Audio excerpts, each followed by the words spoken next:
The Korean Mafia boss accidentally left $1,000 on the table. What the poor waitress did shocked everyone. The money was a trap she didn't recognize yet. $100 bills. Abandoned. Glowing under the chandelier like evidence at a crime scene. Maureen's reflection stared back at her from the wine glass, a ghost of a woman about to make a choice that would haunt her. The Korean Mafia boss was already gone. The security camera was broken. Nobody would ever know. She had 30 seconds before another server noticed. 30 seconds before the moment passed and the decision was made for her. 30 seconds to choose between the woman she was and the woman survival was turning her into. Her hand reached for the money. And somewhere in the rain-soaked night, a man was racing toward his brother's deathbed, completely unaware that a poor waitress was about to change both their lives forever. If you want to know whether Maureen takes the money or makes the choice that will drag her into a world of power and danger, you need to keep watching. This decision will define everything. The Golden Lotus Bistro was the kind of restaurant where corrupt politicians made deals and wealthy businessmen laundered money over $100 bottles of wine. Maureen had been working double shifts there for nearly a year. Long enough to know that the crystal chandeliers cost more than she earned in 6 months and that most customers looked through her like she was furniture. She wiped down table 5 for the second time, her lower back screaming in protest. The cheap shoes she'd bought at a discount store were falling apart, the soles peeling away from the fabric. Her shift had started at noon. It was now 10:15 p.m. Her younger brother, Ao, was home alone. Again. The 17-year-old had chronic asthma, and every time Maureen worked late, she worried about him having an attack with nobody there to help. Her grandmother had passed 6 months ago, leaving Maureen as the sole provider. Table 9, Maureen, snapped Manager Chen, a sharp-faced man who treated the waitstaff like servants but groveled before wealthy patrons with nauseating enthusiasm. On it, Maureen said, smoothing her black apron. Table 9 was in the private corner alcove, the section reserved for VIPs who didn't want to be seen. She grabbed a menu and a water pitcher, her feet protesting each step across the polished floor. The man sitting in the alcove made her stop mid-stride. She didn't know his name, but everyone in the city's underground world recognized CO Yoon-sun Lee. The business magazines never featured him. The society pages never mentioned him. But the whispers did. He controlled shipping routes, private security firms, and operations that existed in the shadows between legal and lethal. He was 45, handsome in a dangerous way, with sharp features and eyes that could calculate your worth, and your weakness, in seconds. He was also crying. Not sobbing, not making a scene, but tears streaked down his face as he stared at his phone. His jaw clenched so tight the muscles jumped beneath his skin. His hands shook as he set the phone down. Maureen hesitated. Rule number 1 of fine dining, never acknowledge a patron's emotional distress. Pretend you see nothing. Deliver the food, collect the payment, disappear. But she was a sister who sat up nights listening to Ao struggle to breathe. And she recognized the specific quality of that grief. Sir, she said softly, approaching the table. Can I get you anything? Yoon-sun Lee looked up, and for a moment he didn't see her at all. His eyes were somewhere else entirely, somewhere dark and terrible. Then he blinked, and his expression hardened into something cold and controlled. Wine, he said, his voice rough. The most expensive red you have. I don't care which one. Of course, Maureen said. She poured water with steady hands, though her heart was hammering. I'll bring that immediately. As she turned to leave, his phone rang again. She heard him answer, heard the way his voice cracked. How long does he have? A pause. Then, they stabbed him. My brother's in critical condition. I'm coming now. Maureen's stomach dropped. She walked to the bar, got the wine, a $300 Bordeaux, and tried to shake the feeling that something terrible was happening at table 9. When she returned, Yoon-sun Lee barely looked at the wine. He poured 1 glass, drank it in 2 swallows, then pushed the bottle away. His phone sat face down on the table. He kept checking his watch, a platinum piece that probably cost more than Maureen's entire year's salary. Is everything all right, sir? She asked quietly. No, he said curtly. Then, after a pause, bring me the check. I need to leave. Of course. Maureen processed the payment quickly. The wine and appetizer he'd barely touched came to $347. When she brought the bill folder back, Yoon-sun Lee had already stood up, his phone pressed to his ear. He was speaking in low, urgent Korean, but she caught fragments. Songnam General. I don't care, my brother, move everything. His brother. Maureen's heart clenched. She thought of Ao. She set the bill folder down quietly and backed away, giving him privacy. Yoon Sun Lee hung up, grabbed his coat, and strode toward the exit with the focused intensity of a man racing toward catastrophe. The door swung shut behind him, and through the window, Maureen saw him climb into a black Mercedes. The car pulled away into the rainy night. Maureen went to clear the table. That's when she saw the money. 10 $100 bills placed beside the bill folder. For a $347 meal, even a generous tip would have been $50 or $70. $1,000 was absurd. It was a mistake. She looked toward the front entrance. Yoon Sun Lee was already gone, taillights disappearing into the Seoul traffic. Maureen stared at the money. Her hand reached for it automatically, habit, muscle memory. Tips belonged to the server. But her fingers stopped an inch from the bills. $1,000. That was Ao's medication for 3 months. That was the overdue rent. That was groceries and the electric bill and a reprieve from the suffocating panic that woke her at 3 a.m. every night. But it wasn't hers. And the look on Yoon Sun Lee's face, that wasn't the face of a man leaving a generous tip. That was the face of a man whose world was ending. He'd been distracted, devastated, barely functional. He'd left the money by accident. Probably pulled it out to pay and forgot it when the call came in about his brother. Holy hell, breathed Boare, another waitress, appearing at Maureen's elbow. Is that $1,000? I think he left it by mistake, Maureen said, her voice barely audible. Boare's eyes widened. Mistake? Girl, that's rent for 6 months. That's a jackpot. Finders keepers. It's not mine. He's a mafia boss, Maureen. He probably has 10,000 stuffed in his couch cushions. He won't even notice it's gone. Maureen's hand hovered over the money. She thought of the collection notices. She thought of Ao's inhaler running empty. She thought of her grandmother's funeral bills still unpaid. Then she thought of Yoon Sun Lee's voice on the phone, my brother's in critical condition. She grabbed the bills, folded them, and shoved them into her apron pocket. What are you doing? Boare hissed. Giving it back, Maureen said. Are you insane? Maybe she was. But she was also a sister. And if Ao were in the ICU, Maureen would be losing her mind too. The last thing she'd need was to discover she'd accidentally left $1,000 at a restaurant. Do you know which hospital? Maureen asked. Boare gaped at her. You're seriously going after him? Do you know which hospital? Maureen repeated. I heard him say Songnam General. But Maureen untied her apron. Her shift was over anyway. She grabbed her jacket and headed for the door. You're making a huge mistake. Boare called after her. Maybe. But it was the right mistake to make. This is the moment that changed everything. Maureen just chose honesty over survival. And she has no idea what's waiting for her. If you're not already invested, you need to be, because what happens next will blow your mind. Songnam General Hospital rose like a fortress of glass and concrete against the night sky. Maureen's beat-up scooter sputtered as she pulled into the visitor parking lot. Rain drummed against her helmet, blurring the lights into watercolor smears. She clutched an envelope containing the $1,000.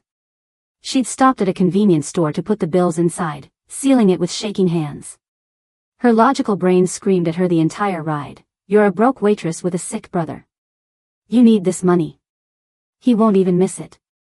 But her heart, the stubborn, foolish thing, wouldn't let her keep it. The ICU was on the 6th floor. When Maureen stepped off the elevator, she was hit by the smell, antiseptic, fear, and the peculiar sterile sadness of hospitals. A nurse's station sat like an island in the center of a hallway lined with rooms. Most had their curtains drawn. Can I help you? Asked a nurse with kind eyes and exhausted posture. I'm looking for CO Yoon Sun Lee, Maureen said. I have something of his I need to return. The nurse's expression shifted to something guarded, almost fearful. Are you family? No, he was at my restaurant earlier. He left something behind. It's important. The nurse studied her for a long moment, clearly weighing whether to disturb a man everyone seemed afraid of. Mr. CO is with his brother. I can't disturb them right now. The situation is very delicate. I understand, Maureen said. But this really is important. Could you at least let him know I'm here? My name is Maureen. I'm from the Golden Lotus Bistro. The nurse hesitated, then nodded. Wait here. Maureen sat in an uncomfortable plastic chair, clutching the envelope. Around her, the hospital hummed with quiet emergencies. Somewhere, a family sobbed. A doctor rushed past, shouting orders. An elderly woman pushed and pulled down the hallway, her hospital gown hanging open in the back. 20 minutes passed. Then CO Yoon Sun Lee appeared at the end of the hallway. You've watched this far, don't be one of those people who enjoy and disappear. Subscribe, like, and let me know where you're watching from. This channel survives because of people like you. Subscribe, like, and join the family. I truly appreciate every single one of you. He looked worse than he had at the restaurant. His shirt was untucked, sleeves rolled up. Blood stained one cuff. His eyes were red-rimmed and hollow, dark circles beneath them like bruises. He stared at Maureen like she was a ghost. You, he said, his voice hoarse. From the restaurant. Maureen stood up, holding out the envelope. You left this at your table. I thought you might need it. Yoon Sun Lee looked at the envelope like he didn't understand what it was. Then recognition flashed across his face, followed by something that might have been disbelief, or suspicion. You brought it back, he said slowly. It wasn't mine to keep. Yoon Sun Lee took the envelope, opened it, and stared at the bills inside. For a long moment he said nothing. The hallway seemed to hold its breath. Then he looked up at her, and the expression on his face was one of raw, unguarded shock. Do you have any idea what most people would have done with this? He asked quietly. Especially knowing who I am? Kept it, Maureen admitted. But it wasn't a tip. You were distracted. You made a mistake. My brother Namjoon, Yoon Sun Lee said, and his voice broke. Someone stabbed him. He protected me when we were kids, took a knife meant for me once before. Tonight it happened again. Doctors don't know if he'll survive the next 48 hours. Maureen's eyes filled with tears. I'm so sorry. Yoon Sun Lee stared at her. You have a sibling. I can tell. A brother. Ayo. He's 17. And you still came here, he said, something like wonder in his voice. In the middle of the night. To return money that could have, he stopped, shaking his head. What's wrong with your brother? Maureen blinked at the sudden question. He has chronic asthma. Bad attacks, sometimes. I work nights and worry he'll have one when I'm not there. Yoon Sun Lee looked down at the envelope in his hands. Then he looked back at Maureen. And something shifted in his expression. Something fundamental and irrevocable. Come with me, he said. What? Come with me. Please. Before Maureen could protest, Yoon Sun Lee turned and walked down the hallway. After a moment's hesitation, she followed. He led her to a small family waiting room, empty except for a vending machine humming sadly in the corner. Yoon Sun Lee sank into a chair and buried his face in his hands. His name is Namjoon, he said, his voice muffled. He's 32. He's brilliant and loyal and he's the only family I have left. We lost our parents young. Built everything together. And tonight. He couldn't finish. Maureen sat down across from him. It's not your fault. Isn't it? Yoon Sun Lee looked up, and his eyes were devastated. I run an empire built on violence. I've made enemies. I knew the risks. But Namjoon, he never wanted this life. He stayed because of me. Because I asked him to. And now he's dying because someone wanted to hurt me. Maureen leaned forward. Then you fight for him. Right now. Whether he can hear you or not, you tell him you need him. You make him promises.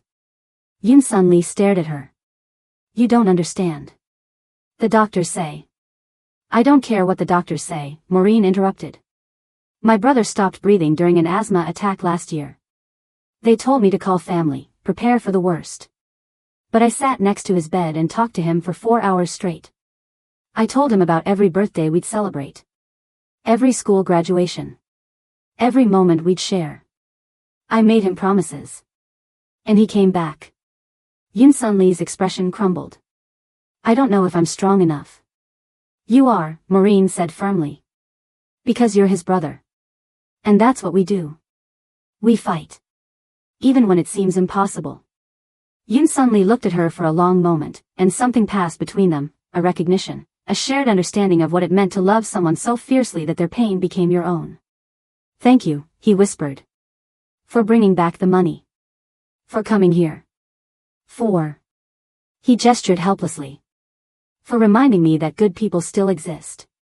Maureen stood up. Go be with Namjoon, Mr. Seo. Yoon Sun Lee, he said. My name is Yoon Sun Lee. Go be with Namjoon, Yoon Sun Lee. He nodded, standing. Then, impulsively, he pulled out his phone, typed rapidly, and showed her the screen. That's my personal number, he said. If you ever need anything at all, you call me. I mean it. Maureen looked at the number, then at his face. She nodded slowly. Okay. Promise me, Yoon Sun Lee said urgently. Promise me you'll call if you need help. I promise. Yoon Sun Lee nodded, slipping his phone back into his pocket. Then he walked toward the ICU, his steps heavy but determined. Maureen stood alone in the waiting room, her hands empty, her heart full of something she couldn't quite name. She left the hospital and rode home through the rain, second-guessing herself with every mile. She had just walked away from $1,000. Money that could have changed everything. But when she got home and found Ao asleep on the couch, his inhaler on the table beside him, she knew she had made the right choice. Some things were more valuable than money. You might think Maureen just threw away her only lifeline, but stay with me, because the universe is about to reward her sacrifice in a way she never saw coming. You won't believe what happens next. 3 days later, Maureen was halfway through her evening shift when Manager Chen approached her, his expression sour. There's a man here to see you, he said, as if the very idea offended him. To see me? Maureen frowned. Who? Says his name is Seo Yoon Sun Lee. He insists on speaking with you immediately. I tried to tell him you were working, but apparently. Chen's voice dripped with nervous resentment. He clearly knew who Yoon Sun Lee was. Maureen's heart lurched. She put down the tray of dishes she'd been carrying and walked toward the entrance. Yoon Sun Lee stood near the hostess stand, looking completely out of place in his expensive three-piece suit amid the restaurant's pretentious decor. But his face was transformed. The haunted look was gone, replaced by something that looked almost like joy. Namjoon woke up, he said the moment he saw her. This morning. He's awake. He's talking. The doctors say he's going to make a full recovery. Maureen's hand flew to her mouth. Oh my God, that's wonderful. I told him about you, Yoon Sun Lee continued, his words tumbling out. About what you did. About how you chased me across the city to return money you desperately needed. His voice caught. He said it was the most decent thing he'd ever heard. He wants to meet you. He does. We both do. Properly, I mean. Not in a hospital waiting room at midnight. Yoon Sun Lee glanced around the restaurant, at Manager Chen hovering nervously nearby, at the wealthy patrons pretending not to stare. Can you take a break? Please. I need to talk to you. Maureen looked at Chen. Can I? 5 minutes, Chen snapped. Not a second more. They walked outside into the cool evening air. The sun had set, painting the Seoul skyline in shades of purple and gold. I've been thinking about you constantly, Yoon Sun Lee said. About what you did. Most people would have kept that money. Hell, most people would have been justified in keeping it. You're barely surviving. Your brother needs medication. You're drowning in bills. But you didn't keep it. Why? Maureen wrapped her arms around herself. Because you needed it more than I did. I didn't need it, Yoon Sun Lee said. $1,000 is nothing to me. But your integrity? That's priceless. Do you know how rare that is? I've spent 20 years in this world, surrounded by people who would betray their own blood for profit. And here you are, working double shifts for minimum wage. And you have more honor than all of them combined. Maureen felt her cheeks flush. I just did what anyone would do. No, Yoon Sun Lee said firmly. You didn't. And that matters. It matters more than you know. He reached into his jacket and pulled out an envelope. Maureen's stomach sank. If that's money. It's not, Yun-sun Lee interrupted. It's a job offer. Maureen blinked. What? I need someone I can trust, Yun-sun Lee said. My organization is worth billions. But I'm surrounded by people whose loyalty extends exactly as far as their paychecks. I need someone who actually has principles. Someone who would chase a stranger across the city to return money they desperately needed. Someone like you. Yun-sun Lee, I don't have any business experience. I've worked in restaurants my whole life. I don't need business experience. I need character. Intelligence. The ability to see what others miss. He held out the envelope. This is an offer to be my executive assistant. The salary is 150 million won a year. Full health benefits, including private medical coverage for your brother. And flexible hours so you can be there when AO needs you. Maureen took the envelope with shaking hands. She opened it and saw the offer letter, official, real, completely impossible. I can't, she whispered. Why not? Because I'm nobody. I'm a waitress from. You're somebody who did the right thing when it cost you everything, Yun-sun Lee interrupted. That makes you somebody in my book. Probably the only person I can actually trust. Tears pricked Maureen's eyes. Why are you doing this? Yun-sun Lee's expression softened. Because 3 nights ago, I was sitting in that hospital convinced I had lost everything that mattered. And a woman I'd never met reminded me that goodness still exists in this world. You gave me hope, Maureen. The least I can do is give you a chance. Maureen looked down at the letter. 150 million won. Private medical coverage. Flexible hours. It was a life raft thrown to a drowning woman. But there was something else in Yun-sun Lee's eyes. Something that made her hesitate. Gratitude, yes. But also something deeper. Something that looked like the beginning of trust, and perhaps the beginning of danger. Can I think about it? She asked. Of course, Yun-sun Lee said. But not for too long. I have an important meeting next week, and I'd like you there if you're willing. Maureen folded the letter and slipped it back into the envelope. I'll let you know tomorrow. Yun-sun Lee nodded. Then, impulsively, he reached out and took her hand. Thank you, he said quietly. For everything. His hand was warm, steady. Maureen squeezed it once, then let go. Go home to Namjoon, she said. He needs you. Yun-sun Lee smiled, a real smile that reached his eyes. He does. But so do I, need good people, I mean. He walked back to his Mercedes, and Maureen watched him drive away, the envelope burning like fire in her pocket. Inside the restaurant, Manager Chen was glaring at his watch. Maureen ignored him, walked to the bathroom, locked herself in a stall, and read the offer letter 3 more times. Then she pulled out her phone and called Boare. Can you cover my shift tomorrow? She asked. I have a very important decision to make. Maureen gave her notice at the Golden Lotus the next day. Manager Chen accepted it with barely concealed relief, clearly terrified of whatever connection she had to CO Yun-sun Lee. Her first day at CO Enterprises was terrifying. The office occupied an entire floor of a glass tower in Gangnam. Everything was marble and minimalism, populated by sharply dressed people who moved with the confidence of those who had never worried about rent. Maureen wore her only professional outfit, a navy pantsuit she'd bought secondhand for her grandmother's funeral. She felt like an imposter, a waitress playing dress-up. Yun-sun Lee's assistant, Jae-won, met her at reception. He was a sharp-eyed man in his 30s with an assessing gaze. Mr. CO is expecting you, he said, his tone neutral but evaluating. Follow me. Yun-sun Lee's office was on the top floor, floor-to-ceiling windows overlooking Seoul.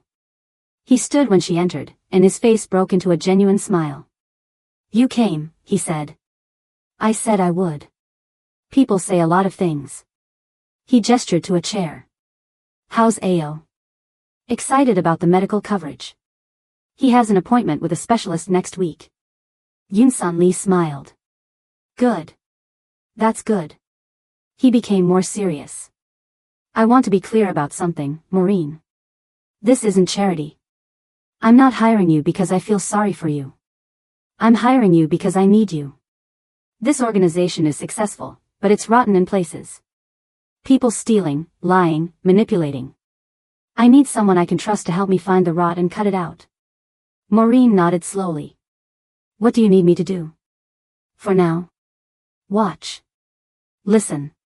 Learn. I want you in every meeting, every negotiation, every dinner with business partners.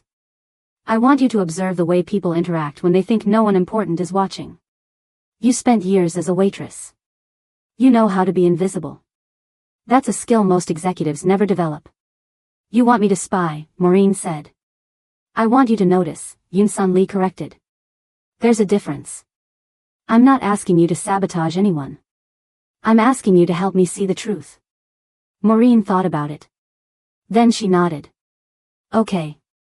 I can do that. Yun-Sun Lee's shoulders relaxed slightly. Good. Now let's start with the basics. J1 will get you set up with a computer, security access, everything you need. This week is mostly orientation. Next week, the real work begins. The real work began with an executive meeting. Maureen sat in a corner of the conference room, a notebook in her lap, trying to look like she belonged. Around the massive table sat 10 people, executives, division heads, all of them polished and powerful. Yun-Sun Lee sat at the head, his expression unreadable. Let's begin, he said. First item, the quarterly shipment reports. Sung-min, you're up. A well-dressed man in his 40s stood and clicked through a presentation. Numbers, graphs, projections. Maureen's head spun trying to follow it all. But she noticed something else. When Sung-min presented the revenue figures, he avoided eye contact with Yun-Sun Lee. His hands shook slightly as he advanced the slides. And the woman sitting across from him, an executive named Amina, had a barely concealed smirk every time Sung-min stumbled over his words. After the meeting, Yun-Sun Lee pulled Maureen aside. What did you see? Sung-min is nervous, Maureen said. More nervous than the numbers warrant. And Amina seemed to enjoy watching him struggle. Yun-Sun Lee's eyes sharpened. Good. What else? Maureen hesitated. The shipment numbers don't match the preliminary reports you showed me yesterday. Sung-min's figures are inflated by about 15%. Yun-Sun Lee went very still. Are you sure? I'm good with numbers, Maureen said quietly. It's how I survived as a waitress. Everyone counted. Sung-min is hiding something. Yun-Sun Lee stared at her. Then he pulled out his phone and made a call. Get me the raw shipping data. Everything. I want it on my desk in 1 hour. 2 hours later, Yun-Sun Lee called Maureen back to his office. His expression was grim. You were right, he said. Sung-min's been cooking the books. Small adjustments spread across multiple accounts.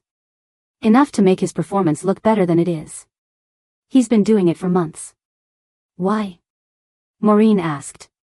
His contract renewal is coming up.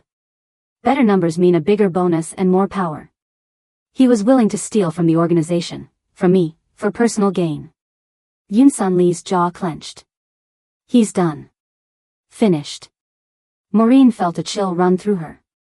She had just ended a man's career. Are you sure? Maybe he made a mistake. Yun-Sun Lee finished. No. This was deliberate. This was betrayal. And if I let it slide, it sends a message to everyone else that stealing from me is acceptable. He looked at her. You did the right thing, Maureen. Don't doubt that. But as she left his office, Maureen couldn't shake the feeling that she had crossed a line. She wasn't a waitress anymore. She was something else.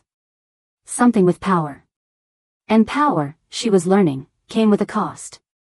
Maureen just ended a man's career with one observation. She's no longer invisible. And that's about to make her a target. What happens next will force her to question everything she thought she knew about right and wrong.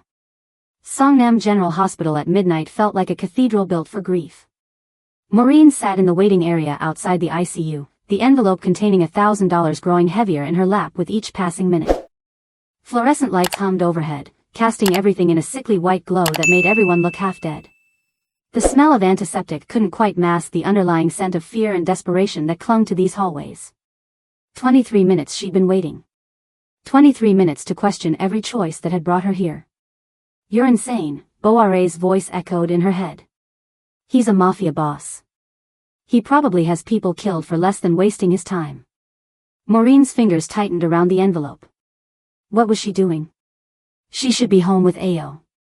She should be counting that money, planning which bills to pay first, calculating how many months of breathing room $1,000 could buy. Instead, she was sitting in a hospital waiting room at midnight, about to return a fortune to one of the most dangerous men in Seoul. A door opened down the hallway. Maureen looked up, and her breath caught. Yoon-sun Lee emerged from the ICU like a man returning from war. His expensive suit jacket was gone. His white dress shirt was untucked, sleeves rolled up to reveal forearms. But it was the blood that made Maureen's stomach clench, a dark stain spreading across his right sleeve, already dried to rust. His face looked carved from stone. Eyes hollow. Jaw tight. Moving like each step required conscious effort. He stopped when he saw her. For 3 long seconds, neither of them moved. The hallway seemed to contract around them, the fluorescent lights dimming at the edges until there was only this moment, a waitress and a mafia boss, separated by 10 feet and 1,000 unspoken questions. You, Yoon-sun Lee said finally, his voice rough as gravel. From the restaurant. Maureen stood, her legs unsteady. She held out the envelope with hands that trembled despite her best efforts to keep them still. You left this behind, she said quietly. At your table. Yoon-sun Lee stared at the envelope like it was written in a language he'd forgotten how to read. He didn't take it. Didn't move. Just stood there, swaying slightly, exhaustion radiating from him in waves. You came all this way. His words came slow, disbelieving. For this? It wasn't mine to keep. A sound escaped him, not quite a laugh, not quite a sob. Something broken and bewildered. He reached for the envelope with hands that shook, opened it, and stared at the 10 crisp bills inside. The silence stretched. Maureen watched emotions flicker across his face like lightning through clouds, shock, confusion, something that might have been pain. When he looked up again, his eyes were glassy. Do you know who I am? He asked. Yes. And you still came. Not a question. A statement of disbelief. Most people would have kept this. Especially knowing what I am. What I do. Maureen swallowed hard. You were distracted. Anyone could have made that mistake. You got a phone call about your brother and you. She stopped, seeing the raw wound those words opened. Yoon-sun Lee's shoulders sagged. For a moment, the powerful crime lord disappeared, leaving only a terrified older brother. Namjoon, he whispered. Someone stabbed him. 3 times. He's in surgery now. They don't. His voice cracked. They don't know if he'll make it through the night. Maureen felt tears prick her eyes. I'm so sorry. He protected me when we were kids, Yoon-sun Lee continued, the words spilling out like a confession. Our parents died young. Street life was brutal. Namjoon took a knife meant for me when I was 15. Spent 2 weeks in the hospital. He looked down at the blood on his sleeve. Tonight, someone came after me again. And once again, Namjoon. He couldn't finish. My brother Ao, Maureen heard herself say, he has chronic asthma. Last year, he stopped breathing during an attack. I wasn't home. By the time I got there, paramedics were loading him into an ambulance. She wrapped her arms around herself. I know what it feels like. Being terrified for someone you die to protect. Something shifted in Yoon-sun Lee's expression, the wall cracking, recognition flickering behind his eyes. He saw her. Really saw her. Not as a waitress or a stranger, but as someone who understood the specific terror of loving someone fragile. He held the envelope out to her. Keep it. You obviously need it more than I do. No. Please. His voice dropped. It would mean something to me. Knowing I did one decent thing tonight. I didn't come here for money, Maureen said firmly. I came because it was the right thing to do. Yoon-sun Lee stared at her like she was a creature from another world, something rare and inexplicable. Then he did something unexpected. He pulled out his phone, typed something with shaking fingers, and showed her the screen. My personal number, he said. If you ever need anything, you call me. And I will answer. Maureen looked at the number glowing on the screen. This was dangerous. She knew it instinctively. Taking this man's number, accepting this connection, it was stepping across a line she could never uncross. But she also saw the desperate sincerity in his eyes. Okay, she whispered. Promise me, Yun-sun Lee insisted. Promise you'll call if you need help. I promise. He nodded slowly, something like relief washing over his features. Thank you. For this. For coming. For. He gestured helplessly. For being the kind of person who still exists. A nurse appeared in the doorway behind him. Mr. Seo? Your brother is out of surgery. Yun-sun Lee turned immediately, the crime lord snapping back into place. But before he walked away, he looked back at Maureen one more time. I won't forget this, he said. Then he was gone, disappearing through the ICU doors. Maureen stood alone in the hallway, her hands empty, her heart pounding. Around her, the hospital continued its quiet vigil, machines beeping, footsteps echoing, lives hanging in balance. She'd just given away $1,000. She'd just accepted a mafia boss's phone number. She'd just crossed into a world she didn't understand. As she walked back through the hospital toward the exit, rain beginning to fall outside the windows, Maureen felt something settle in her chest. Not regret. Not fear. Certainty. She had made the right choice. Even if she had no idea what consequences would follow. Seo Sung-hyun stood at the floor-to-ceiling windows of his penthouse, watching Seoul sprawl beneath him like a circuit board of light and shadow. It was 2:47 a.m. He hadn't slept. Wouldn't sleep. Not tonight.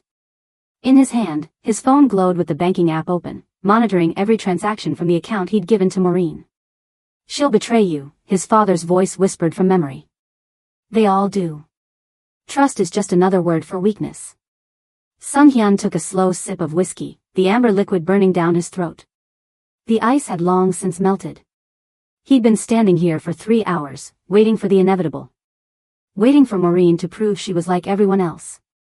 The penthouse stretched behind him, $30 million of marble and minimalism, cold and perfect and utterly empty. Like him, he supposed.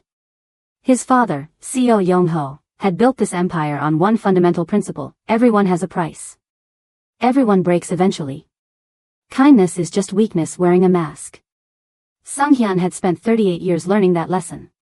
And yet, his thumb hovered over the transaction screen, refreshing it for the 100th time. Still nothing. The 50 million won sat untouched in the account, a trap waiting to spring, a test waiting to be failed.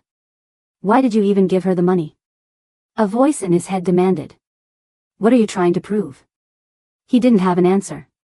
The city lights blurred as exhaustion pulled at his eyes. He thought of his father's lessons, the brutal education that had shaped him into what he was. Sung-hyun, come here. 12 years old. Standing in his father's office, small and terrified. Yong-ho had placed a briefcase on the desk. There's 10 million won inside. I'm giving it to our accountant, Mr. Park. He's worked for us 15 years. Loyal, honest, trustworthy. A cold smile. Let's see how long that lasts. 3 weeks later, Mr. Park had embezzled half of it. You see? His father's hand on his shoulder, heavy as iron. Everyone steals. Everyone lies. The only question is how much temptation they need. Sung-hyun's jaw clenched. He'd watched his father conduct 100 experiments in human weakness. Watched him set traps, test loyalty, expose the greed hiding beneath every smile. And he'd never once been wrong. So why do you want to be wrong about her? The thought came unbidden, unwelcome. Sung-hyun pushed it away and refreshed the app again. 3:14 a.m. Nothing. His paranoia began to shift, twisting into something else. Confusion. She should have taken something by now. Even just a small amount to test the waters. That's what they all did, start small, see if anyone noticed, then take more. But the account remained untouched. Then, at 3:22 a.m., his phone vibrated. Transaction alert. Sung-hyun's heart slammed against his ribs. He opened the notification, his mouth already forming words of bitter vindication. 127,000 Korean wons withdrawn. He stared at the number. 127,000 won. About $90. That was nothing. Barely a fraction of what he'd given her. He pulled up the transaction details. A pharmacy. Prescription medication. Her brother. She'd bought medication for her brother. Sung-hyun's hand tightened around the glass. That didn't prove anything. Maybe she was starting small, being strategic. Maybe. Another alert. 4:03 a.m. 89,000 Korean wons withdrawn. A utility company. Paying an overdue electric bill. Sung-hyun began pacing, his reflection ghosting across the windows. This didn't make sense. If she was going to steal, why these tiny, practical amounts? Why not transfer the entire sum to another account? Why not disappear with it? A third alert came at 4:47 a.m. 215,000 Korean wons withdrawn. Rent payment. Sung-hyun stopped pacing. His anxiety was shifting, transforming into something he couldn't quite name. She was spending the money exactly as she said she would, on basic survival. Medicine. Utilities. Rent. No luxury purchases. No cash withdrawals. No attempts to hide the transactions. She was being honest. The word felt foreign in his mouth. No, he thought savagely. She's just being smart. Building trust before the real theft. But even as he thought it, doubt crept in. Because there was something about those amounts, so modest, so carefully chosen, that spoke of someone who counted every one. Someone who knew exactly what survival cost. Someone who wasn't playing a game. His father's voice rose again. Trust no one, Sung-hyun. The moment you do, they'll destroy you. But what if his father was wrong? What if spending 38 years believing everyone was a monster had turned him into one instead?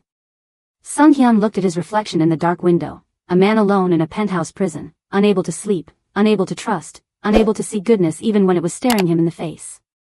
He wanted Maureen to fail. Wanted her to confirm everything his father had taught him.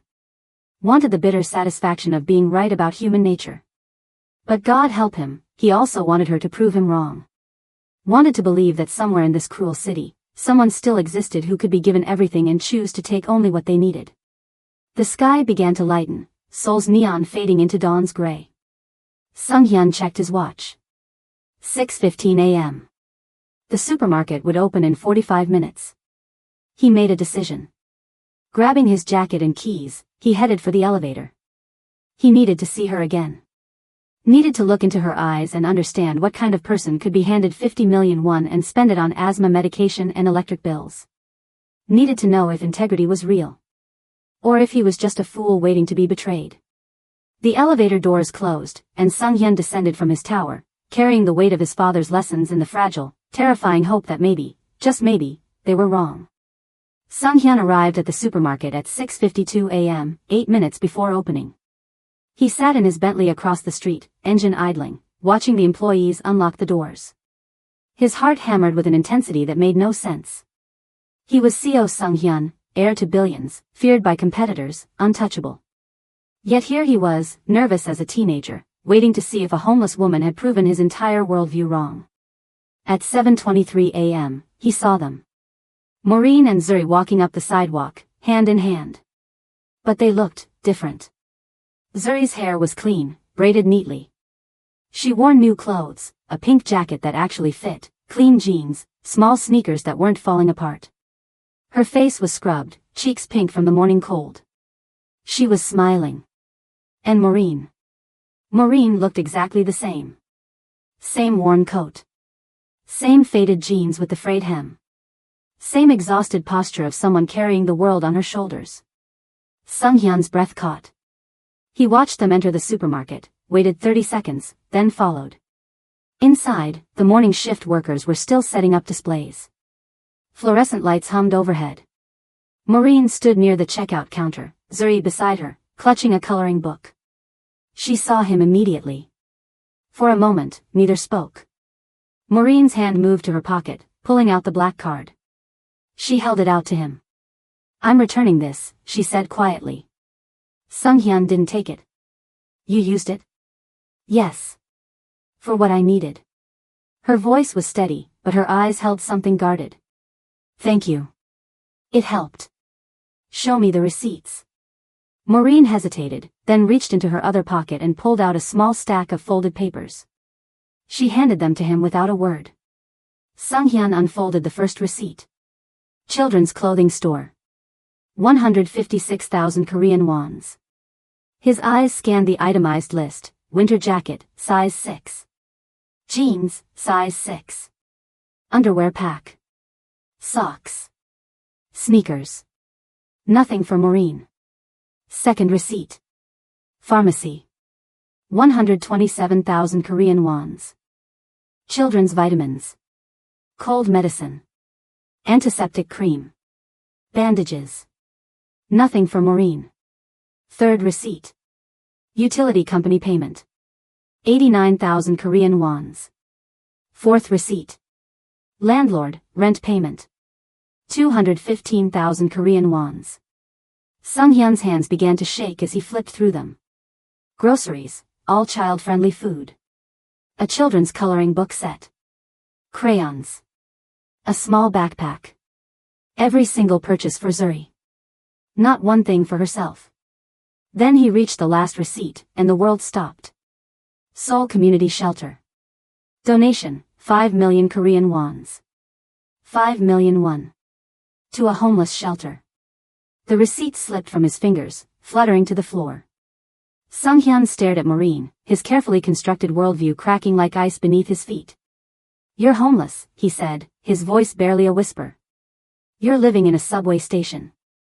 And you donated 5 million won to a shelter? Maureen's chin lifted slightly. Other people need it more than we do right now.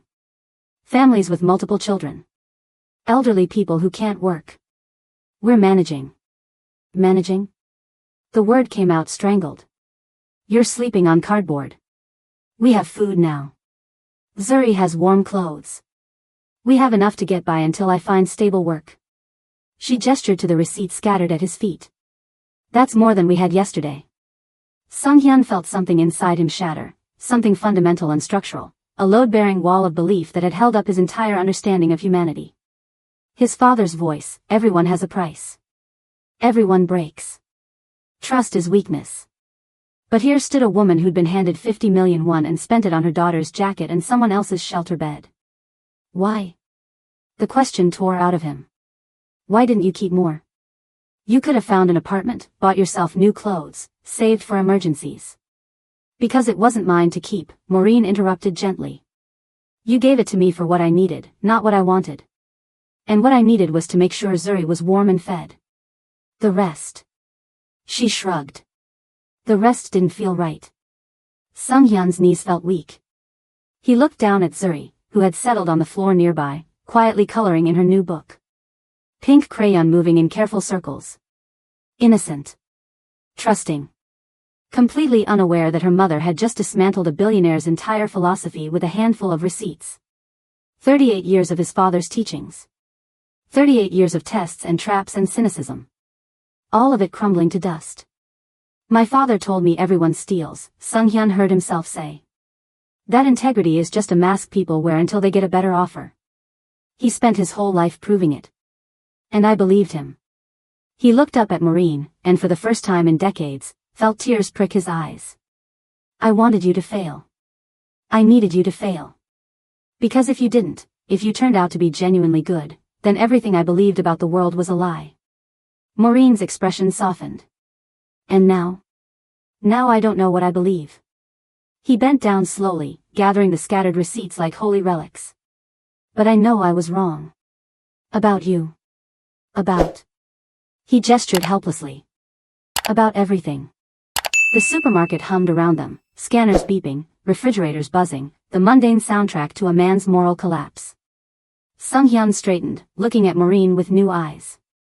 Not a test subject. Not an experiment. But a person, flawed, struggling, and somehow more honorable than anyone he'd ever known. He made a decision that terrified him. Come with me, he whispered. Maureen frowned. What? You and Zuri. Come with me. The words tumbled out faster now, desperate. I have apartments, empty ones, just sitting there as investments. You can stay in one. No rent. You need a job. I'll find you one.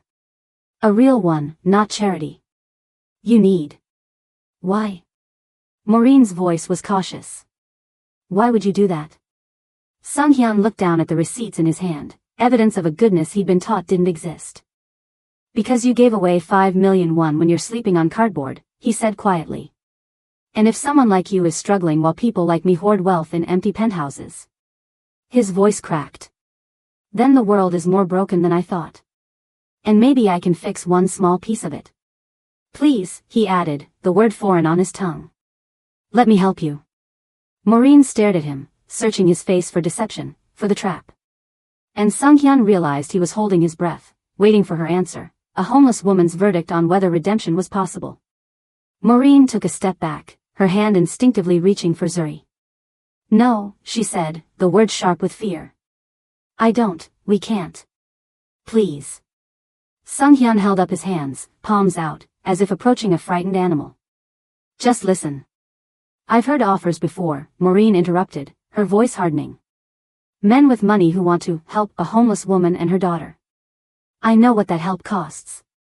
The accusation hit Sung Hyun like a physical blow. I'm not. Then what are you? Maureen demanded. You're a stranger who gave me a credit card as some kind of test. Who monitored my purchases like I was a laboratory rat. And now you want us to come with you? To some apartment I've never seen? Why should I trust you? Zuri looked up from her coloring book, confusion clouding her small face. Mama? Sung Hyun felt the weight of Maureen's distrust, earned, justified, completely reasonable. Every instinct she had was screaming danger. Because in her world, men like him didn't help without expecting something in return. You're right, he said quietly. You have no reason to trust me. I'm a stranger. I did test you. And yes, I monitored the account because I expected you to steal from me. He swallowed hard. I've spent my entire life believing the worst about people. It's how my father raised me. Test everyone. Trust no one. Assume everyone is waiting to betray you. He looked down at the receipt still clutched in his hand. But you didn't steal. You didn't take advantage. You spent money on your daughter's jacket and donated 5 million won to people you've never met. His voice cracked. You proved everything I believed was wrong. And I don't know how to live with that. Maureen's expression shifted slightly, some of the hardness softening into uncertainty. So what do you want from us? She asked. Nothing, Sung Hyun said. I want to give you something. Somewhere warm. Somewhere safe. Not because I expect anything in return, but because.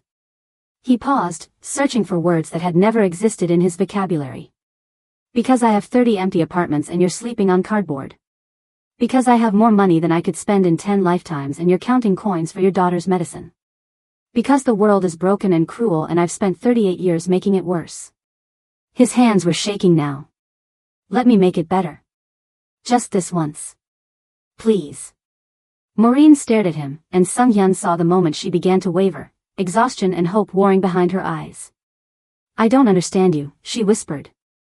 I don't understand myself anymore, Sung Hyun admitted. Zuri tugged on Maureen's sleeve. Mama, is the man going to help us? Maureen looked down at her daughter, pink jacket, clean face, coloring book clutched in small hands. Then she looked back at Sung Hyun, and something in her expression crumbled. If we go with you, she said slowly, and this turns out to be, if you try to. I won't, Sung Hyun interrupted. I swear on everything I have. This is just. He struggled for the right words. A hotel suite. For tonight. Just so you're somewhere warm and safe while we figure out something more permanent. That's all. A hotel suite, Maureen repeated, disbelief thick in her voice. The Shilla. I keep a permanent reservation. He pulled out his phone. I can call ahead. They'll have a 2-bedroom suite ready. You and Zuri can stay there. I'll stay somewhere else entirely if that makes you more comfortable. Why are you doing this? Maureen's voice broke. Really? Why? Sung Hyun looked at her, truly looked at her, and saw past the worn coat and exhaustion to the person beneath. A mother who gave everything. A woman who chose integrity over survival. Someone who'd been offered the world and taken only what she needed. Because my father built an empire by believing people are garbage, he said quietly. He taught me to test them, exploit them, assume they'd always choose selfishness. And I've lived that way for 38 years. I've ruined competitors.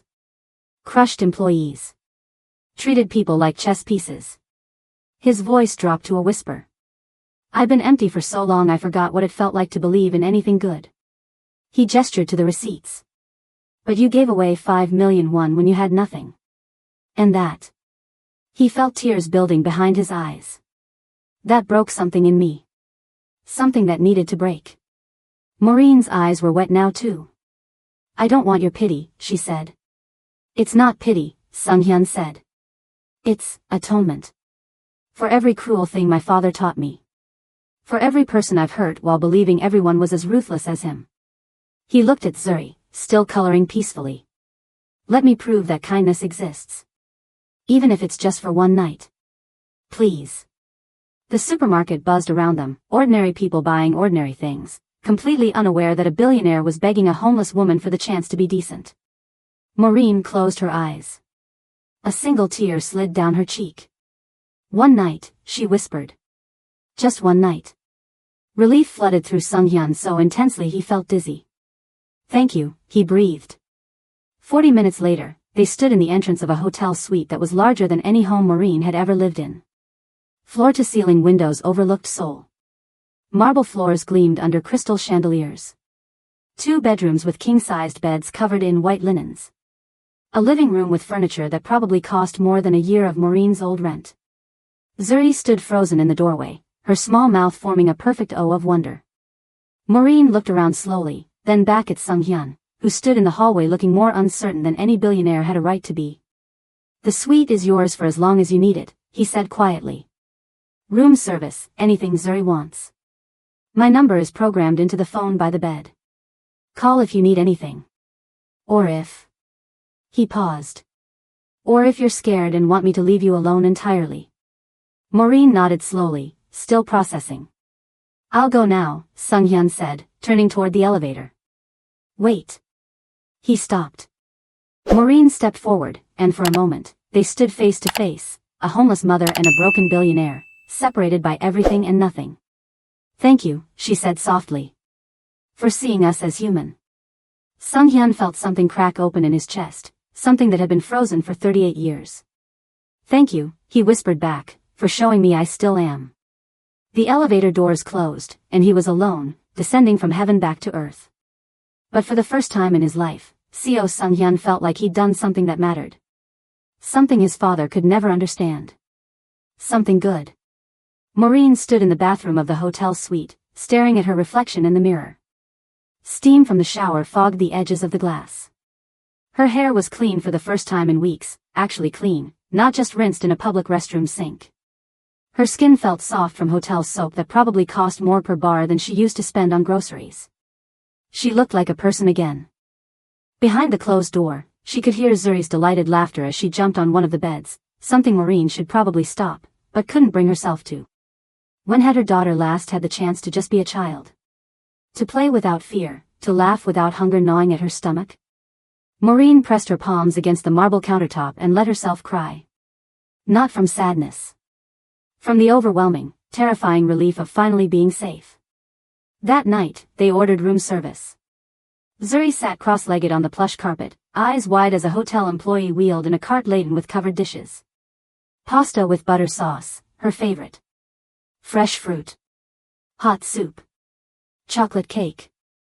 Is this real? Zuri whispered, staring at the food like it might disappear.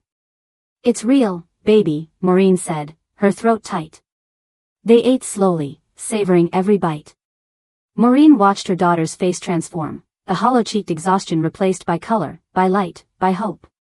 Later, tucked into crisp white sheets that smelled like lavender, Zuri fell asleep within minutes. Her small body curled beneath the duvet, finally warm, finally safe. Maureen sat beside her, stroking her daughter's clean hair, and wondered if this was what normal mothers felt like. The ones who didn't count coins for bread. The ones whose children slept in beds instead of subway stations. Her phone, the hotel phone, rang. She answered cautiously. Hello? Ms. Maureen? This is the front desk. Mr. CEO asked us to inform you that someone will be meeting with you tomorrow morning at 9 a.m. A social services coordinator. He wanted to ensure you were comfortable with that before scheduling. Maureen's breath caught. What? He's arranged for professional support services. Housing assistance, job placement resources, legal aid if needed. All covered, of course. Maureen closed her eyes. Tell him yes. 9 a.m. is fine. Across the city, in his penthouse office, Sung-hyun sat across from Jae-won, his executive assistant, who was staring at him like he'd grown a second head. You want me to what? Jae-won asked carefully. Coordinate with the Seoul Housing Authority, Sung-hyun repeated. Find available affordable housing units. I want a list of apartments, clean, safe, in decent neighborhoods with good schools nearby. Sir, we don't typically involve ourselves in. I'm involving us now. Jae-won's pen hovered over his notepad. And the job placement? Contact our HR department. See what entry-level positions are available. Administrative work, customer service, anything with growth potential and benefits. Sung-hyun pulled up a file on his computer. Also, reach out to these organizations. He turned the screen to show a list of nonprofits. I want to establish a partnership. Job training programs for homeless individuals. Fully funded. Jae-won set down his pen. Sir, may I speak freely? Always. What happened to you? Sung-hyun leaned back in his chair, the city lights glittering behind him. I met someone who showed me what my father never could. Which is? That integrity exists. He looked at his assistant, a man who'd worked for him for 7 years and probably feared him. That goodness is real. That maybe wealth isn't just for hoarding and power games. Maybe it's supposed to help people. Jae-won studied him carefully. This is about the woman from the supermarket. Her name is Maureen. Her daughter's name is Zuri. You're getting personally involved. I'm already involved, Sung-hyun said quietly. I gave her a credit card expecting her to steal. Instead, she donated 5 million won to a shelter while sleeping on cardboard. She humiliated every lesson my father ever taught me. He met Jae-won's eyes. And I've never been more grateful to be wrong. Jae-won was quiet for a long moment. Then, slowly, he picked up his pen. The housing list, he said. Do you have a budget in mind? No budget. Find the best options. And the job training partnerships? Whatever it takes to make them work. Jae-won nodded, making notes. Your father would have. My father was wrong, Sung-hyun interrupted. About everything that mattered. The next morning, Maureen met with Kim Sun-hee, a social services coordinator with kind eyes and a no-nonsense demeanor. They sat in the hotel suite's living room while Zuri colored nearby. Sun-hee had a tablet and a folder full of papers. Mr. CEO has asked me to help coordinate resources for you, Sun-hee explained. Housing, employment, childcare, legal documentation, whatever you need to get stable. Maureen's hands twisted in her lap. I don't understand why he's doing this. Sun-hee smiled gently. I've worked with dozens of wealthy donors. Most want their names on buildings. Mr. CEO asked me not to mention his involvement to anyone. He just wants to help. She pulled up a document on her tablet. Now, let's talk about what you need. 2 hours later, Maureen had a list of apartment viewings scheduled, 3 job interviews arranged, and an application submitted for Zuri's enrollment in a local elementary school. It felt surreal. Like a dream she was terrified of waking from. That evening, Sung-hyun returned to the hotel. Maureen met him in the lobby, Zuri holding her hand. The social worker, Maureen said, her voice thick with emotion. The apartments, the jobs, the school for Zuri, you didn't have to. I wanted to, Sung-hyun interrupted gently.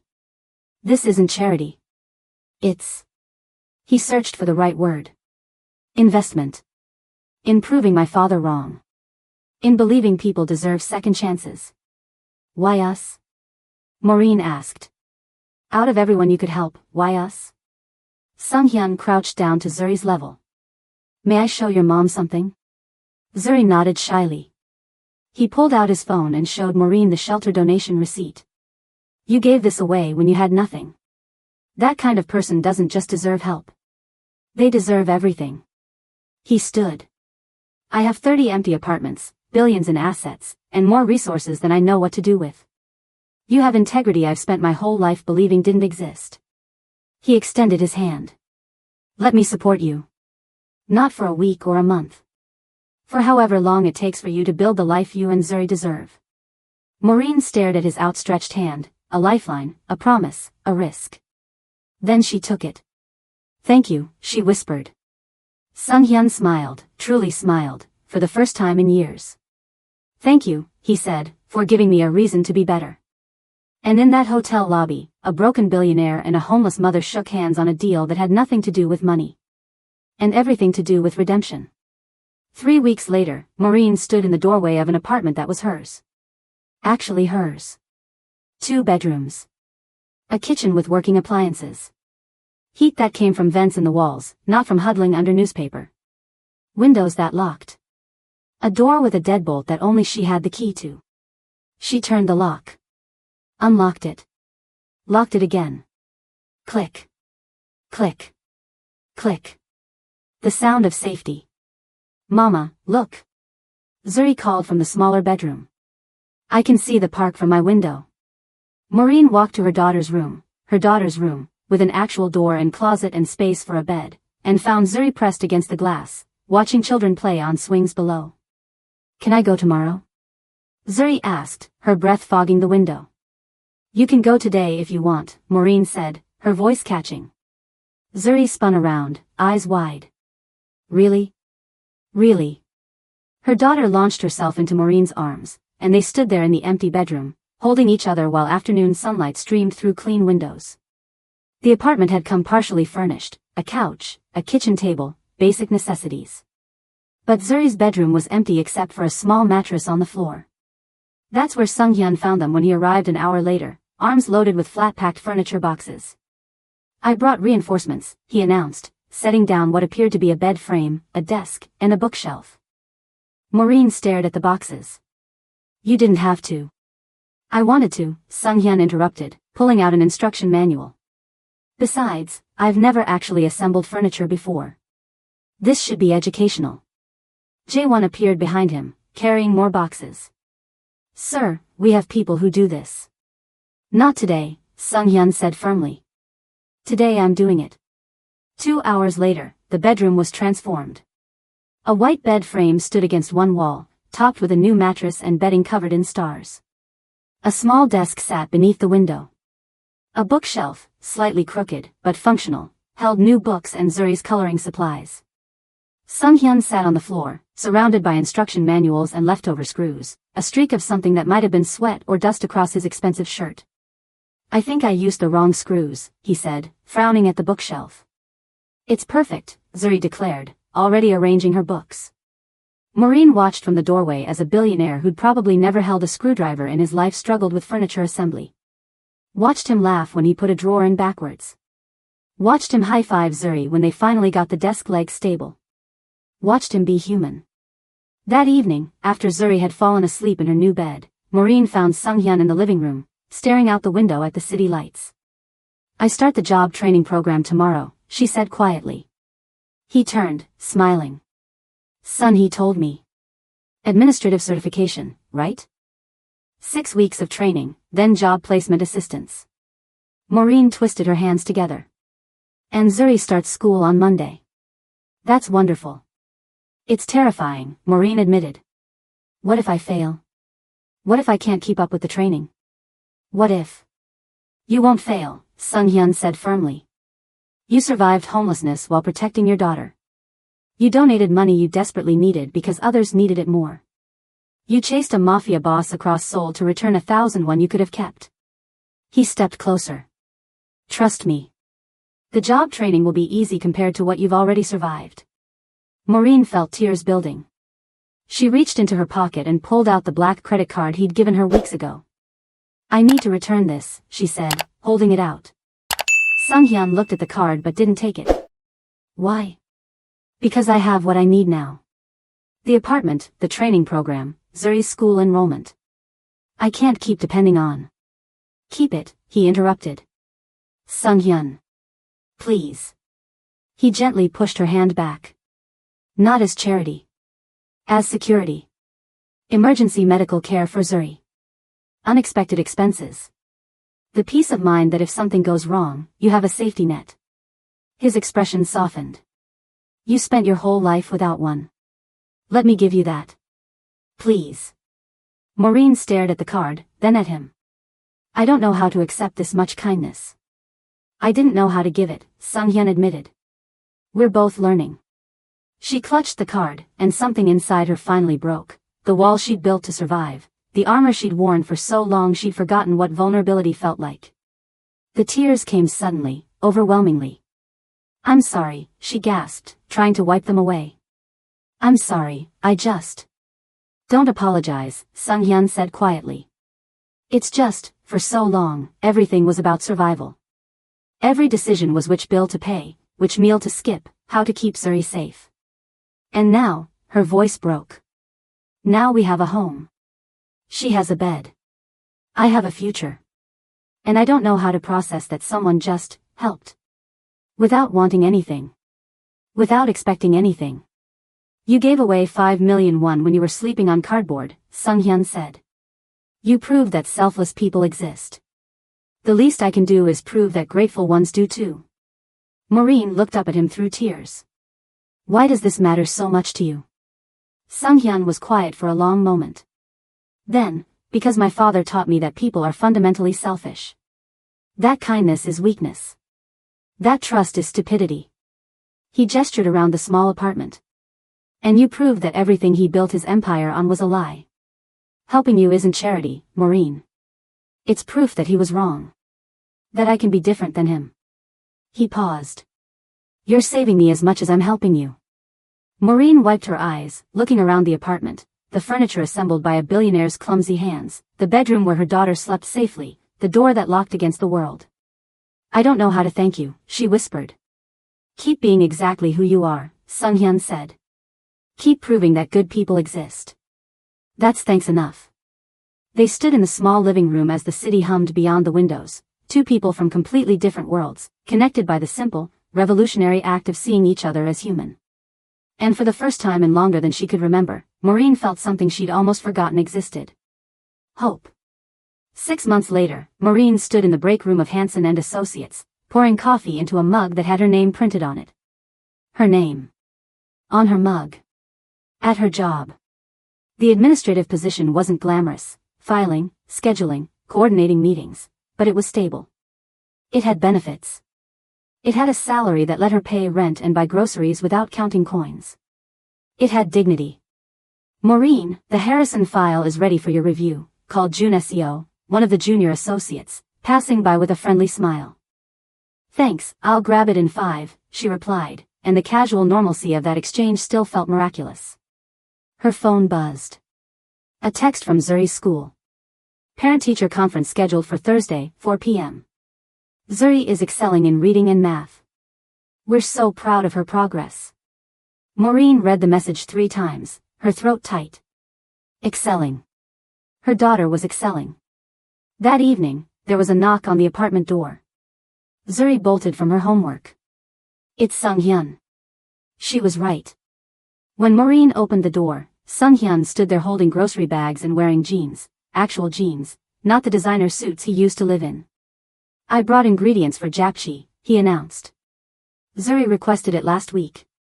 You remembered, Maureen said, stepping aside to let him in. Of course I remembered. He headed to the kitchen, already unpacking vegetables. What kind of honorary uncle would I be if I forgot? Zuri appeared at his elbow immediately. Can I help cook? Only if you promise not to tell J1 I've been using YouTube cooking tutorials, Sung-hyun said solemnly. Zuri giggled. I promise. Maureen watched from the doorway as they worked together, Sung-hyun patiently showing Zuri how to julienne vegetables, Zuri carefully following his instructions, both of them laughing when she accidentally launched a piece of carrot across the counter. 6 months ago, this man had been a stranger testing her integrity. Now he was in her kitchen, teaching her daughter to cook, wearing an apron that said, "Kiss the chef," that Zuri had given him as a joke. After dinner, while Zuri worked on her homework at the table, Sung-hyun and Maureen sat on the small balcony, watching the city lights. The parent-teacher conference is Thursday, Maureen said. Her teacher says she's thriving. Sung-hyun smiled. Of course she is. She's brilliant. She asked if you'd come with me. He looked at her, surprised. To the conference? She said your family. Maureen's voice was soft. She wants you there. Sung-hyun was quiet for a long moment. I'd be honored, he said finally, his voice rough. They sat in comfortable silence.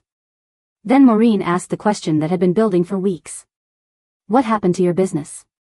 The shipping operations, She hesitated. The other things. Sung-hyun's expression darkened slightly. I've been dismantling them. Dismantling? The legitimate businesses are staying, logistics, security, real estate. But the rest? He leaned forward, elbows on his knees. My father built an empire on violence and fear. He controlled ports, smuggling routes, protection rackets. He taught me that power meant crushing anyone who got in your way. And now? Now I'm selling it off. Quietly. Piece by piece. He looked at her. I can't erase what I've done. Can't bring back the businesses I destroyed or the people I hurt. But I can stop adding to that legacy. That must be difficult. It's terrifying, Sung-hyun admitted. The criminal operations were worth billions. Walking away from that means making enemies. People who relied on that income.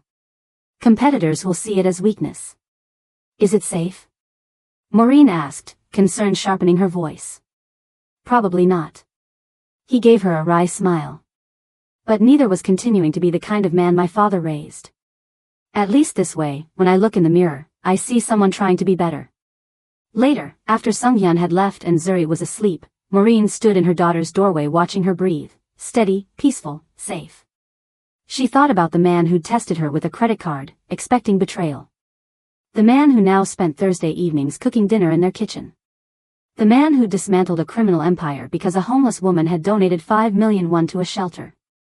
In his penthouse across the city, Sung-hyun sat at his desk, staring at documents Jae-won had prepared. Final dissolution of Port Authority partnerships. Termination of protection contracts. Sale of smuggling route access. His father's life's work, reduced to paperwork. He thought about Zuri's laughter in the kitchen. Maureen's quiet strength. The parent-teacher conference on Thursday where he'd sit beside them like family. His phone showed a photo from tonight, Zuri holding up the japchae she'd helped make, grinning proudly. Maureen in the background, smiling with an ease that had taken months to develop. He'd given them an apartment, a job, stability. But they'd given him something infinitely more valuable. A reason to be human. Sung-hyun signed the dissolution papers, each signature feeling like shedding skin, the old version of himself falling away, something new and uncertain emerging beneath. She didn't just pass my test, he said quietly to the empty penthouse. She rewrote me. His father had taught him that people were garbage. That trust was weakness. That power meant control and violence and fear. But Maureen had walked into his supermarket, been handed 50 million won, and spent it on children's jackets and shelter donations. And in doing so, she'd demolished everything Seo Yong-ho had built, not his empire, but his philosophy. The belief that goodness was a lie. That kindness was a mask. That people, fundamentally, were selfish. Sung-hyun looked out at Seoul, a city his father had conquered through cruelty. A city where, in a modest apartment across town, a little girl slept safely in her own bed because her mother had chosen integrity over survival. He picked up his phone and typed a message. I'll be at the conference Thursday. Wouldn't miss it. The response came immediately from Maureen. Thank you. For everything. Sung-hyun stared at those 3 words. For everything. He'd given them money, housing, opportunities. But they'd given him redemption. And as he sat alone in his penthouse, smaller now, less empty somehow, despite nothing having changed, Sung-hyun realized something that would have horrified his father. The best investment he'd ever made wasn't in real estate or technology or criminal enterprises. It was in believing that people could be good. And becoming proof that people could change. Outside, Seoul glittered with a million lights, each one a life, a story, a chance for someone to choose who they wanted to be. Sung-hyun had spent 38 years choosing cruelty. Tonight, he chose differently. And it felt like finally coming home. The parent-teacher conference had gone beautifully. Zuri's teacher had praised her reading comprehension, her kindness to other students, her curiosity. Maureen had sat there trying not to cry while Sung-hyun beamed like a proud uncle, asking questions about curriculum and extracurriculars as if he'd been doing this his whole life. Now they sat on a bench in the park across from Zuri's school, watching her play on the swings with other children. The autumn air was crisp, leaves falling in slow spirals around them. Zuri's laughter rang out, pure, unguarded, joyful. The sound of a childhood reclaimed. She's happy, Maureen said softly. She is, Sung-hyun agreed. You both are. Maureen turned to look at him. 6 months had changed him in ways that went beyond the casual clothes and weekly dinners. The hardness in his eyes had softened. The tension he used to carry in his shoulders had eased. He smiled more. Laughed easier. He looked like a man who'd found something he didn't know he'd been missing. Can I tell you something? Sung-hyun asked, his voice suddenly serious. Of course. He was quiet for a moment, watching Zuri swing higher and higher, her pink jacket bright against the gray sky. That day in the supermarket, he began slowly. When I gave you the credit card. It wasn't kindness. It was a test. Maureen went still. I expected you to steal, Sung-hyun continued, his voice heavy with old shame. I monitored every transaction. Sat in my penthouse at 3 in the morning waiting for you to prove what my father always said, that everyone has a price. Everyone breaks. Everyone betrays. He looked at her, and his eyes held pain. I wanted you to fail, Maureen. Because if you didn't, then everything I believed about the world was wrong. Maureen was quiet, processing this confession. I know, she said finally. Sung-hyun blinked. You knew? I suspected. She smiled sadly. Rich men don't just hand out credit cards to homeless women without expecting something. I thought maybe you wanted. She trailed off. Something else. But then when nothing happened, when you just kept helping, I realized it was something different. Some kind of experiment. And you're not angry? Maureen watched Zuri jump off the swing, landing with a triumphant shout. I was tested my whole life, Sung-hyun. By poverty. By circumstance. By every person who looked at me sleeping in a subway station and turned away. She turned to him. At least your test came with a credit card and the chance to feed my daughter. You should be angry, Sung-hyun insisted. I treated you like a laboratory subject. You also gave us a home, Maureen interrupted gently. A job. A future. You sat on our kitchen floor assembling furniture at midnight. You learned to cook japchae from YouTube because Zuri asked for it. You're coming to parent-teacher conferences. Her voice softened. Yes, you tested me. But I think, somewhere along the way, I tested you too. Sung-hyun felt something break open in his chest. You did, he whispered. You passed my test by being decent. And I failed yours by expecting anything less. They sat in silence, watching Zuri chase leaves with another girl from her class. My father died believing people were garbage, Sung-hyun said quietly. He built an empire on that belief. Exploitation, manipulation, violence, all justified because he thought everyone was fundamentally selfish. And I believed him. For 38 years, I believed him. He looked at Maureen. Then you donated 5 million won to a shelter while sleeping on cardboard. And his entire philosophy collapsed. People aren't good or bad, Maureen said. We're just people. Trying to survive. Trying to do our best with what we have. You did more than survive, Sung-hyun said. You proved that integrity exists even when it costs everything. That kindness is real even when nobody's watching. That my father was wrong. His voice cracked. You proved my entire life was built on a lie. So rebuild it, Maureen said simply. On truth this time. Sung-hyun laughed, a broken, grateful sound. I'm trying. Every business I close, every corrupt deal I walk away from, every Thursday I spend cooking in your kitchen, I'm trying to become someone my father would have hated. And I've never been happier. Zuri ran over, cheeks flushed from playing. Sung-hyun, can we get tteokbokki on the way home? Absolutely, he said, ruffling her hair. My treat. Everything's your treat, Maureen protested. Fine. Your treat then. He grinned. I'll just pay. Maureen rolled her eyes, but she was smiling. Later, after tekbokki and laughter and Zuri falling asleep in the car, Sunghyun walked Maureen to her apartment door. Thank you, Maureen said. For telling me the truth. About the test. Thank you for forgiving me, Sunghyun replied. I didn't deserve it. Everyone deserves the chance to be better. She squeezed his hand. Even billionaires who test homeless women with credit cards. He laughed.